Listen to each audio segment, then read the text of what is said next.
अध्याय 9। विजयनगर और बहमनी काल तथा पुर्तगालियों का आगमन लगभग 1350 से 1565 ईस्वी। जहां विघटन की शक्तियां धीरे धीरे उत्तर भारत को ग्रस्त कर रही थी, वहीं दक्षिण भारत और दक्कन में स्थिर सरकारों का एक लंबा दौर चला। भारत के विंध्याचल से दक्षिण भूभाग पर 200 वर्षों से अधिक समय तक विजयनगर और बहमनी साम्राज्यों का वर्चस्व रहा। उन्होंने न सिर्फ शानदार राजधानियों और नगरों को बसाया और उन्हें अनेक भव्य भवनों से सजाया तथा कला और साहित्य को आगे बढ़ाया, बल्कि कानून और व्यवस्था का भी ध्यान रखा। वाणिज्य एवं दस्तकारियों का विकास भी हुआ।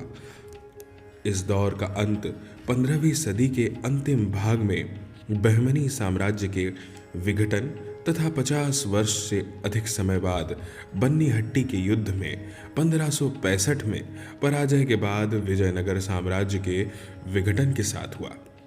इसी बीच पहले तो दक्षिण भारत में पुर्तगालियों के आगमन के कारण और भारतीय सागरों पर उनके वर्चस्व जमाने की कोशिशों के कारण, और दूसरे उत्तर भारत में मुगलों के आगमन के कारण भारत का परिदृश्य ही बदल गया।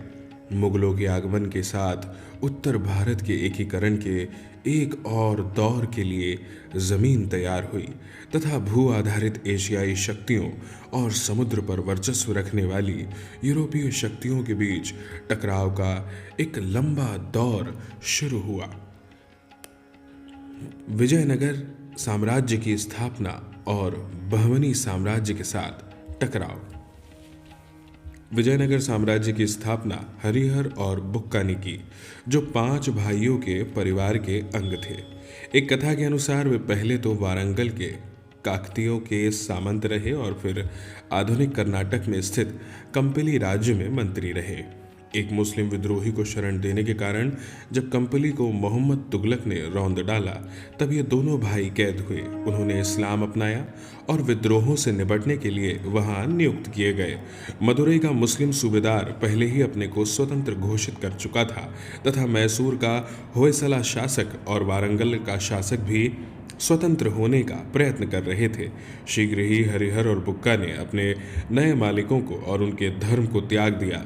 अपने गुरु विद्यारण्य के निर्देश पर वे फिर से हिंदू धर्म में शामिल किए गए और उन्होंने विजयनगर को अपनी राजधानी बनाया। कुछ आधुनिक विद्वान इस्लाम में दीक्षा की इस कथा को स्वीकार नहीं करते, बल्कि उनकी गिनती कर्नाटक के उन नायकों में करते हैं जिन्होंने तुर्क शासन के खिलाफ विद्रोह किया। हरिहर के राज तिलक को 1336 की घटना बताया जाता है। पहले तो मैसूर के होयसला शासक और मदुरई के सुल्तान दोनों से इस नए राज्य को टकराना पड़ा। मदुरई का सुल्तान बहुत महत्वाकांक्षी था। उसने होयसला शासक को हराया तथा बर्बर ढंग से उसे मार डाला। होयसला राज्य के विघटन का लाभ उठाकर हरिहर और बुक्का ने अपने रजवाड़े को फैला लिया। 1346 तक पूरा होयसला राज्य विजयनगर के शासकों के हाथों में आ चुका था। इस संघर्ष में हरिहर और बुक्का की सहायता उनके भाइयों और संबंधियों ने की, जिन्होंने विजित प्रदेशों का प्रशासन संभाल लिया। इस तरह विजयनगर साम्राज्य आरंभ में एक तरह का सहकारी राज्य व्यवस्था था। 1356 में बुक्का अपने भाई की मौत के बाद विजयनगर की गद्दी पर बैठा और 1377 तक शासन करते रहा। विजयनगर साम्राज्य की बढ़ती शक्ति के चलते दक्षिण में और उत्तर में भी अनेक शक्तियों के साथ उसका टकराव हुआ। दक्षिण में मदुरई के सुल्तान उसके प्रमुख प्रतिद्वंदी थे। विजयनगर और मदुरई के सुल्तानों का संघर्ष लगभग 4 दशकों तक चला। 1377 तक मदुरई की सल्तनत का सफाया हो चुका था। इस समय रामेश्वरम तक पूरा दक्षिण भारत विजयनगर साम्राज्य में शामिल था। इसमें तमिल प्रदेश तथा चेरो के केरल प्रदेश भी शामिल थे। लेकिन उत्तर में विजयनगर का सामना बहमनी साम्राज्य के रूप में एक शक्तिशाली शत्रु से हुआ। बहमनी साम्राज्य 1347 में अस्तित्व में आया।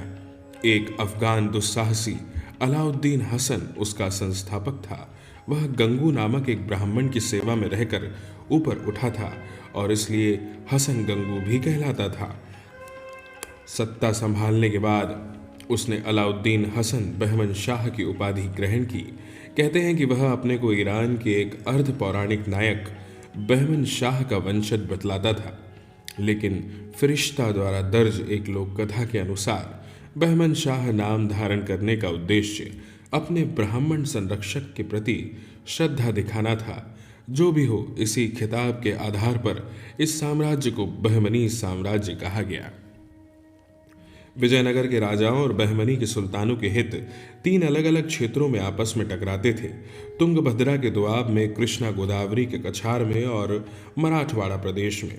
तुंगभद्रा का दोआब कृष्णा और तुंगभद्रा नदियों के बीच का क्षेत्र था और इसका क्षेत्रफल 30,000 वर्ग मील था। अपनी संपदा और आर्थिक संसाधनों के कारण यह पहले पश्चिम चालुक्यों और चोलों के बीच तथा बाद में यादवों और होयसलों के बीच टकराव का कारण रह चुका था। कृष्णा गोदावरी की वादी बहुत उपजाऊ थी तथा इसके अनेक बंदरगाह इस क्षेत्र के विदेशी व्यापार को नियंत्रित करते थे। इस वादी पर अधिकार पाने के संघर्ष को अक्सर तुंगभद्रा दोआब के संघर्ष से जोड़ा गया है। मराठा प्रदेश में प्रमुख विवाद कोंकण और उसकी ओर जाने के क्षेत्रों पर नियंत्रण से संबंधित था। कोंकण पश्चिमी घाट और समुद्र के बीच की एक सकरी सी पट्टी है। यह अत्यंत उपजाऊ था तथा इसमें गोवा का बंदरगाह भी आता था, जो इस क्षेत्र की पैदावारी की निकासी का एक महत्वपूर्ण रास्ता था, तथा ईरान और इराक से घोड़ों की आयात का भी। जैसा कि कहा गया है, उम्दा नस्ल के घोड़े भारत में नहीं मिलते थे। इस तरह गोवा के रास्ते घोड़ों का आयात दक्षिणी राज्यों के लिए भारी महत्व रखता था। विजयनगर और बहमनी साम्राज्यों के टकराव लगभग नियमित घटना थे और ये तब तक जारी रहे जब तक ये साम्राज्य बने रहे। इन सैनिक टकरावों के कारण विवादित क्षेत्रों और पड़ोस के क्षेत्रों में भारी तबाही मचती थी तथा जान माल की अच्छी खासी हानि होती थी। दोनों पक्ष गांवों और नगरों को रौंदते और जलाते थे। स्त्रियों, पुरुषों और बच्चों को कैद करके गुलामों की तरह बेचते थे तथा दूसरी बहुत सी बर्बरताएं करते थे। उदाहरण के लिए 1367 में बुक्का प्रथम ने विवादित तुंगभद्रा दोआब में मुदकल किले पर हमला किया तो उसने एक आदमी को छोड़ पूरी छावनी को मौत के घाट उतार दिया। यह खबर जब बहमनी के सुल्तान को मिली तो वह आग बबूला हो उठा और कूच के दौरान उसने कसम खाई कि जब तक बदले के तौर पर 1,00,000 हिंदुओं को मौत की नींद नहीं सुलाएगा, वह तलवार को म्यान में नहीं रखेगा। उसने बरसाती मौसम और विजयनगर की सेनाओं के प्रतिरोध के बावजूद तुंगभद्रा को पार किया। यह पहला अवसर था जब किसी बहमनी सुल्तान ने स्वयं विजयनगर के क्षेत्र में कदम रखा हो। युद्ध में विजयनगर का राजा हारा और भागकर जंगलों में चला गया। इस जंग के दौरान हमें दोनों पक्षों द्वारा पहली बार तोपों के इस्तेमाल की बात सुनाई पड़ती है। बहमनी सुल्तान की विजय का श्रेय उसके बेहतर तोपखाने और अधिक कारगर सवार सेना को जाता है। यह युद्ध महीनों तक खिंचा, पर बहमनी सुल्तान न तो राजा को पकड़ सका, न उसकी राजधानी पर कब्जा जमा सका। इस बीच पुरुषों, स्त्री और बच्चों का बड़ी संख्या में वध जारी रहा। अंततः दोनों पक्ष निडाल हो गए और उन्होंने संधि करने का निर्णय लिया। इस संधि से पुरानी स्थिति बहाल हुई और दोआब दोनों के बीच बांट दिया गया। इससे भी महत्वपूर्ण बात यह तय हुई कि चूंकि दोनों राज्य लंबे समय तक पड़ोसी रहेंगे, इसलिए बेहतर यही होगा कि युद्ध के दौरान बेरहमी न बरती जाए। इसलिए निश्चय हुआ कि आगे के युद्धों में असहाय और निहत्थे निवासियों का वध न किया जाए। यह समझौता पूरी तरह लागू तो नहीं हुआ, पर इसके कारण दक्षिण भारत के युद्धों में निर्मम जनसंहार की घटनाओं में कुछ कमी आई।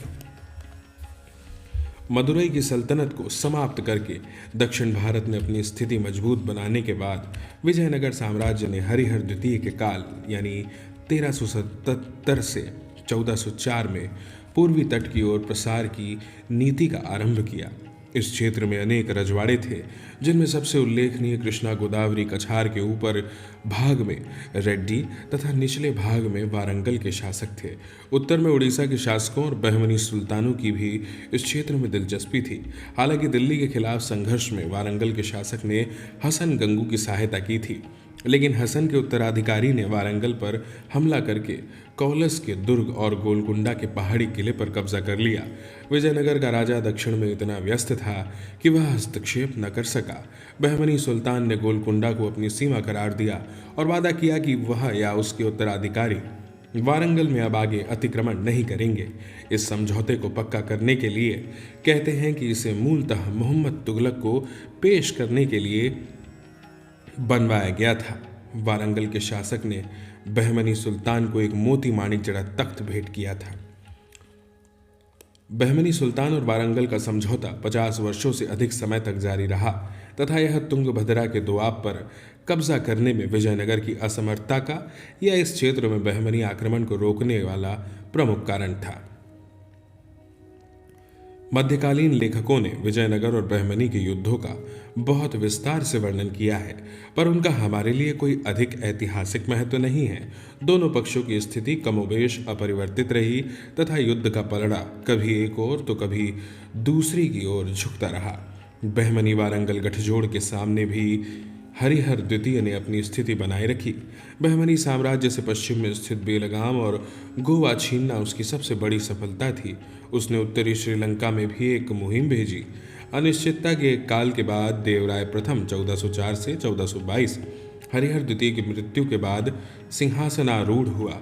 उसके शासन के आरंभ काल में तुंगभद्रा दोआब को लेकर फिर युद्ध हुआ। वह बहमनी सुल्तान फिरोज शाह के हाथों हारा और उसे हरजानी के रूप में 10 लाख हूण, मोती माणिक और हाथी देने पड़े। सभी भावी विवादों से बचने के लिए उसे सुल्तान से अपनी बेटी ब्याहने तथा दहेज में दोआब में स्थित बांकापुर देने का वादा भी करना पड़ा। भारी तामझाम के साथ इस विवाह का जश्न मनाया गया। विवाह के लिए फिरोज शाह बहमनी जब विजयनगर के पास पहुंचा तो देवराय नगर से बाहर आकर भरी शान शौकत के दिखावे के बीच उससे मिला।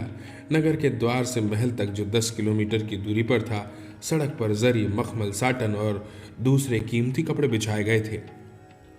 दोनों राजा नगर के चौक से घोड़ों पर सवार होकर साथ चले। जुलूस में देवराय के संबंधी भी शामिल हुए और दोनों राजाओं के आगे पैदल चलते रहे। यह जश्न 3 दिनों तक चलता रहा। दक्षिण भारत में यह अपने ढंग का पहला राजनीतिक विवाह नहीं था। इससे पहले गोंडवाना क्षेत्र में खेड़ला का राजा शांति स्थापित करने के लिए फिरोज शाह बहमनी से अपनी बेटी ब्याह चुका था। कहते हैं कि यह राजकुमारी फिरोज की खास चहीती पत्नी थी, पर यह विवाह अपने आप में शांति नहीं ला सकते थे। कृष्णा गोदावरी वादी के सवाल पर विजयनगर, बहमनी साम्राज्य और उड़ीसा के बीच फिर टकराव हुआ। रेड्डी रजवाड़े में अफरा तफरी मच गई। उसके बंटवारे के मकसद से देवराय ने वारंगल के साथ गठजोड़ कर लिया। वारंगल का बहमनी साम्राज्य का साथ छोड़ने से दक्कन में शक्ति संतुलन बदल गया। देवराय फिरोज शाह बहमनी को करारी मात देने और कृष्णा नदी के मुहाने तक पूरे रेड्डी क्षेत्र को हथियाने में सफल रहा। देवराय प्रथम ने शांतिकालीन कलाओं की उपेक्षा नहीं की। उसने तुंगभद्रा पर एक बांध बनवाया ताकि जल की कमी दूर करने के लिए नगर में नहरें ला सके। इसके पास के खेतों की सिंचाई भी होने लगी, क्योंकि कहा गया है कि इन नहरों के कारण उसकी आय में 3,50,000 परादों की वृद्धि हुई। सिंचाई के लिए उसने हरिद्र नदी पर भी एक बांध बनवाया। कुछ अफरा तफरी के बाद विजयनगर की गद्दी पर देवराय द्वितीय 1425 से 1446 बैठा, जिसे इस वंश का सबसे महान शासक समझा जाता है। अपनी सेना को मजबूत बनाने के लिए उसने उसका पुनर्गठन किया और उसमें दिल्ली सल्तनत की सेनाओं की अनेक विशेषताओं को शामिल किया। फरिश्ता के अनुसार देवराय द्वितीय को लगता था कि अधिक दमदार घोड़े और घुड़सवार तीरंदाजों की भारी संख्या बहमनी सेना की श्रेष्ठता के कारण है। इसलिए उसने 2000 मुसलमान भर्ती किए, उन्हें जागीरें दी तथा अपने सभी हिंदू सैनिकों और अधिकारियों को उनसे घोड़े पर सवार होकर तीर चलाने की कला सीखने को कहा। विजयनगर सेना में मुसलमानों की भर्ती कोई नई बात नहीं थी। कहते हैं कि देवराय प्रथम की सेना में भी 10,000 मुसलमान थे। फरिश्ता का कथन है कि देवराय द्वितीय ने 80,000 घुड़सवारों और 2 लाख प्यादों के अलावा तीर चलाने में कुशल 60,000 हिंदू भी जमा कर लिए। इन आंकड़ों में अतिशयोक्ति हो सकती है, लेकिन एक बड़े घुड़सवार दस्ते और स्थायी सेना के निर्माण ने विजयनगर साम्राज्य को दक्षिण में पहले के किसी भी हिंदू राज्य के मुकाबले अधिक केंद्रीकृत बना दिया। भले ही साम्राज्य के संसाधनों पर इसके कारण भारी दबाव पड़ा हो, कारण कि अधिकांशतः अच्छे घोड़ों का आयात किया जाता था और इस व्यापार को नियंत्रित करने वाले अरब उनसे भारी दाम वसूला करते थे। अपनी नई सेना के साथ देवराय द्वितीय ने 1443 में तुंगभद्रा को पार किया और मुदकल, बांकापुर वगैरह को फिर से पाने का प्रयास किया, जो कृष्णा नदी के दक्षिण में थे और बहमनी सुल्तानों के हाथों में जा चुके थे। 3 कड़ी लड़ाइयाँ लड़ी गई, पर आखिरकार दोनों पक्षों को मौजूदा सीमाओं पर सहमत होना पड़ा। 16वीं सदी के पुर्तगाली लेखक नूनीज का कहना है कि क्विलोन, श्रीलंका, पुलिकट तथा बर्मा और मलाया में पेगु और तेनासेरिम के राजा देवराय द्वितीय को खिराज देते थे। विजयनगर के शासक समुद्र में क्या इतने शक्तिशाली थे कि पेगु और तेनासेरिम से नियमित रूप से खिराज वसूल सके, इसमें संदेह है। कहने का आशय शायद यह रहा हो कि इन देशों के शासक विजयनगर के संपर्क में थे तथा उसकी सदिच्छा पाने के लिए उसे उपहार और दूत भेजते रहते थे। श्रीलंका पर अनेक आक्रमण अवश्य हुए, एक मजबूत नौसेना के बिना यह संभव नहीं था।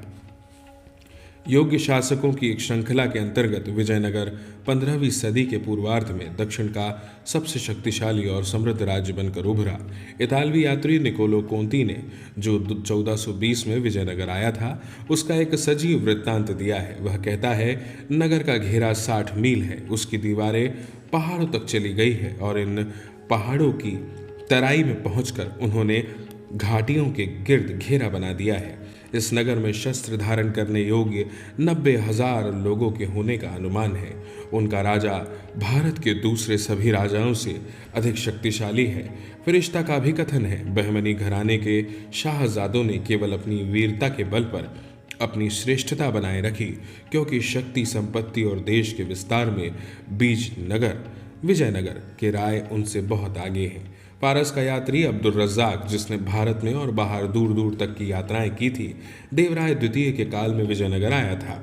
वह इस राज्य का एक प्रशंसापूर्ण विवरण पेश करता है।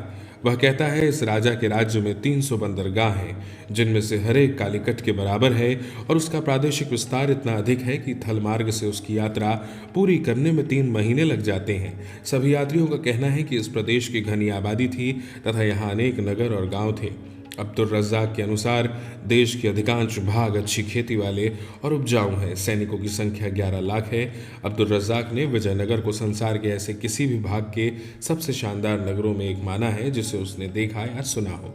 नगर का वर्णन करते हुए वह कहता है, इसे इस ढंग से बनाया गया है कि 7 परकोटे और उतनी ही दीवारें एक दूसरे को घेरे हुए हैं। 7वां किला, जिसे दूसरे के केंद्र में रखा गया है, हेरात नगर के बाजार के 10 गुने क्षेत्रफल में पहला हुआ है। नगर की ओर से शुरू करने पर 4 बाजार आते थे, जो बहुत लंबे और चौड़े थे। जैसा कि भारत का रिवाज था, एक जाति या पेशे के लोग नगर के एक विशेष भाग में रहते थे।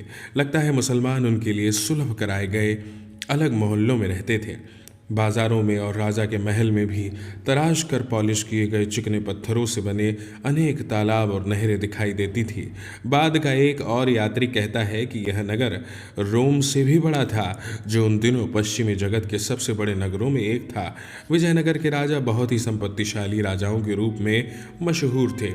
अब्दुल रज्जाक ने इस कहावत का जिक्र किया है कि राजा के महल में कोठरी जैसे अनेक कुंड है, जो एक विशाल भंडार के रूप में सोने चांदी से भरे थे। एक शासक द्वारा धन का संचय एक प्राचीन परंपरा थी, पर इस तरह जमा किया गया धन परिचालन से बाहर रहता था और कभी कभी विदेशी आक्रांताओं को दावत देता था। बहमनी साम्राज्य का प्रसार और विघटन। हम पहले ही बहमनी साम्राज्य के उदय और देवराय द्वितीय की मृत्यु यानी 1446 में तक विजयनगर साम्राज्य के साथ उसके टकराव के इतिहास को प्रस्तुत कर चुके हैं। इस काल में बहमनी साम्राज्य का सबसे उल्लेखनीय व्यक्ति फिरोज शाह बहमनी 1397 से 1422 था। वह धार्मिक ज्ञान से अर्थात कुरान की टीकाओं, इस्लाम कानून आदि से अच्छी तरह परिचित था और वनस्पति शास्त्र, ज्यामिति, तर्कशास्त्र आदि विज्ञानों का विशेष शौक रखता था। वह एक अच्छा कातिब और शायर था और अक्सर आशु कविताएं रचता था। फरिश्ता के अनुसार वह फारसी, अरबी और तुर्की में ही नहीं बल्कि तेलुगु, कन्नड़ और मराठी में भी सिद्धहस्त था। उसके हरम में विभिन्न देशों और क्षेत्रों की पत्नियों की एक बड़ी संख्या थी, जिसमें अनेक हिंदू पत्नियां भी थीं। कहा गया है कि वह अपनी प्रत्येक पत्नी से उसी की भाषा में बातचीत करता था। फिरोज शाह बहमनी का संकल्प दक्कन को भारत की सांस्कृतिक राजधानी बनाने का था। दिल्ली सल्तनत के पतन ने उसकी सहायता की क्योंकि अनेक विद्वान दिल्ली से दक्कन चले गए। सुल्तान ने ईरान और इराक के विद्वानों को भी प्रोत्साहन दिया। वह कहा करता था कि बादशाह को अपने इर्द गिर्द सभी राष्ट्रों के विद्वान व्यक्तियों और सज्जनों को जमा रखना चाहिए, ताकि उनकी सोहबत से वह जानकारियाँ पाता रहे और इस तरह दुनिया के विभिन्न क्षेत्रों की यात्रा से मिलने वाले कुछ लाभ उसे मिलते रहें। वह आमतौर पर उल्मा, शायरों, इतिहास सुनाने वालों तथा दरबारियों में सबसे विद्वान और हाजिर जवाब लोगों की सोहबत में आधी रात तक का समय गुजारता था। उसने ओल्ड टेस्टामेंट और न्यू टेस्टामेंट दोनों पढ़ रखा था और वह सभी धर्मों के मूल तत्वों का सम्मान करता था। उसे फरिश्ता ने एक सच्चा मुसलमान कहा है, जिसकी अकेली कमजोरी यह थी कि वह शराब पीने और संगीत सुनने का शौकीन था। प्रशासन में बड़े पैमाने पर हिंदुओं की भर्ती फिरोज शाह बहमनी का सबसे महत्वपूर्ण कदम था। कहते हैं कि उसी के समय से प्रशासन पर और खासकर राजस्व प्रशासन पर दक्कनी ब्राह्मण छा गए। यह दक्कनी हिंदू विदेशियों के आने से पड़ने वाले प्रभावों को प्रतिसंतुलित भी करते थे। फिरोज शाह बहमनी खगोलिकी को प्रोत्साहन देता था और उसने दौलताबाद के पास एक वेधशाला बनवाई थी। उसने अपने राज्य के प्रमुख बंदरगाहों चौल और दाभोल पर काफ़ी ध्यान दिया, जहां फारस की खाड़ी और लाल सागर से व्यापारी जहाज आते थे और दुनिया के सभी हिस्सों से विलासिता की वस्तुएं लाते थे। खेडला के गोंड राजा नरसिंह राय को हराकर फिरोज बहमनी ने बरार की और बहमनी साम्राज्य का प्रसार आरंभ किया। राय ने उसे 5 हाथी, 50 मन सोना और 50 मन चांदी उपहार में दिए। राय की एक बेटी भी फिरोज से ब्याही गई। खेडला नरसिंह को लौटकर उसे साम्राज्य का एक अमीर बना लिया गया तथा उसे राष्ट्रीय परिधान खिलत दिया गया, जिसमें जरी की कढ़ाई वाली एक टोपी भी शामिल थी। देवराय प्रथम की बेटी से फिरोज शाह बहमनी के विवाह का तथा बाद में विजयनगर के खिलाफ उसके युद्धों का उल्लेख हम कर चुके हैं। लेकिन कृष्णा गोदावरी वादी पर वर्चस्व का संघर्ष जारी रहा। 1419 में बहमनी साम्राज्य को एक धक्का लगा, जब जैसा कि कहा जा चुका है देवराय प्रथम के हाथों फिरोज शाह बहमनी पराजित हुआ। इस हार से फिरोज की स्थिति कमजोर हो गई और उसे अपने भाई अहमद शाह प्रथम के पक्ष में सत्ता छोड़नी पड़ी, जिसे प्रसिद्ध सूफी संत गेसू दराज के संपर्क में रहने के कारण वली यानी संत कहा जाता था। अहमद शाह ने दक्षिण भारत में पूर्वी समुद्र तट पर वर्चस्व के लिए संघर्ष जारी रखा। वह यह नहीं भूल सका कि पिछली 2 लड़ाइयों में, जिनमें बहमनी सुल्तान हारा था, वारंगल ने विजयनगर का साथ दिया था। बदला लेने के लिए उसने वारंगल पर हमला किया, उसके राजा को एक लड़ाई में हराकर मार डाला और उसके अधिकांश क्षेत्रों का अधिग्रहण कर लिया। नवविजित क्षेत्रों पर अपने शासन को दृढ़ बनाने के लिए वह अपनी राजधानी को गुलबर्गा से बीदर ले गया। उसके बाद उसने मालवा, गोंडवाना और कोंकण की ओर अपनी दृष्टि घुमाई। महमूद गावा। बहमनी साम्राज्य के हाथ में वारंगल के आने से दक्षिण भारत में शक्ति संतुलन बदल गया। बहमनी साम्राज्य का क्रमशः प्रसार हुआ तथा महमूद गावा के प्रधानमंत्रित्व में वह शक्ति और क्षेत्रीय विस्तार की ऊंचाइयों तक पहुंच गया। महमूद गावा का आरंभिक जीवन अज्ञात है। वह जन्म से ईरानी और आरंभ में एक व्यापारी था। उसका सुल्तान से परिचय हुआ और जल्द ही वह उसका प्रिय पात्र बन गया। उसे मलिकुल तुज़्ज़ार की उपाधि दी गई। जल्द ही वह पेशवा यानी प्रधानमंत्री बन गया। राज्य के मामलों पर वह लगभग 20 वर्षों तक महमूद गावा छाया रहा। उसने पूरब में और अधिक कब्जा करके बहमनी साम्राज्य का विस्तार किया। विजयनगर के क्षेत्र में दूर कांची तक किए गए हमले ने बहमनी हथियारों की शक्ति को दर्शाया, लेकिन दाभोल और गोवा समेत पश्चिमी समुद्र तटों को रौंद देना महमूद गावा का प्रमुख सैन्य योगदान था। इन बंदरगाहों के हाथ से निकल जाने से विजयनगर को भारी धक्का लगा।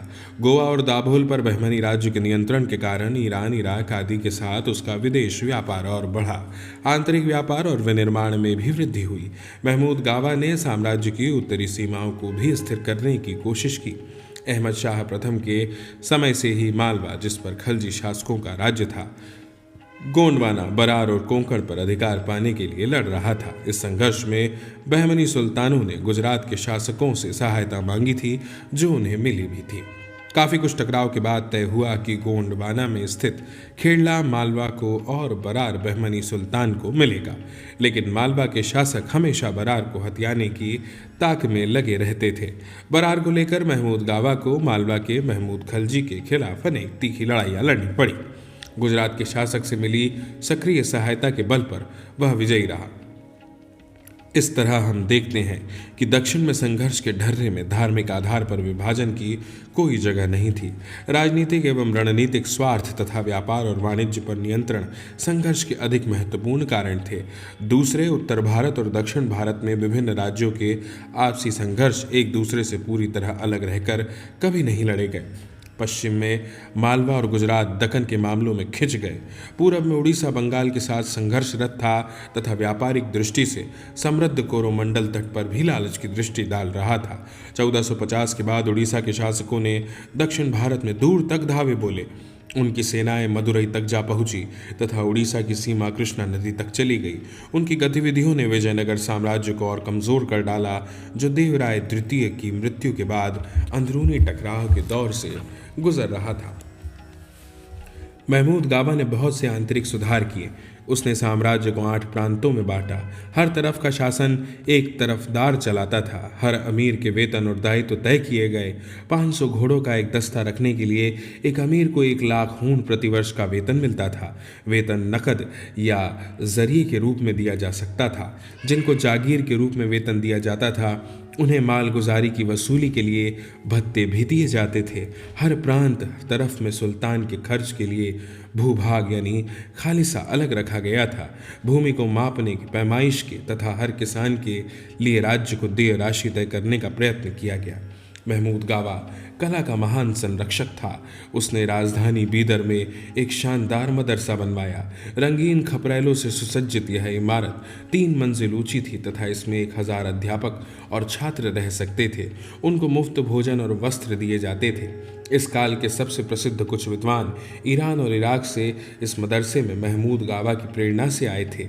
अमीरों यानी कुलीनों का आपसी टकराव बहमनी साम्राज्य के सामने मौजूद सबसे दुरूह समस्याओं में से एक था। यह अमीर पुराने और नए में या दक्कनी और विदेशी अफवाकी या गरीब में विभाजित थे। एक नवागंतुक के रूप में महमूद गावा की दक्कनियों का भरोसा जीतने के लिए लोहे के चने चबाने पड़े। हालांकि उसने मेल मिलाप की व्यापक नीति अपनाई, पर दरबार में गुटों की लड़ाई बंद नहीं हुई। उसके विरोधी नौजवान सुल्तान के कान भरने में कामयाब रहे और उसने 1482 गांवों को मरवा डाला। उस समय महमूद गावा 70 साल का था। गुटों का टकराव अब और भी तीखा हो गया। विभिन्न तरफदार स्वतंत्र हो गए। जल्द ही बहमनी साम्राज्य 5 राज्यों में बंट गया: गोलकुंडा, बीजापुर, अहमदनगर, बरार और बीदर। इनमें से अहमदनगर, बीजापुर और गोलकुंडा के राज्यों ने 17वीं सदी में मुगल साम्राज्य में शामिल किए जाने तक दक्कन की राजनीति में अग्रणी भूमिका निभाई। बहमनी साम्राज्य ने उत्तर और दक्षिण के बीच एक सांस्कृतिक सेतु का काम किया। इस तरह विकसित होने वाली संस्कृति की अपनी विशेषताएं थी जो उत्तर भारतीय संस्कृति से अलग थी। उत्तराधिकारी राज्यों ने इन सांस्कृतिक परंपराओं को जारी रखा और इन्होंने इस काल में मुगल संस्कृति के विकास को भी प्रभावित किया।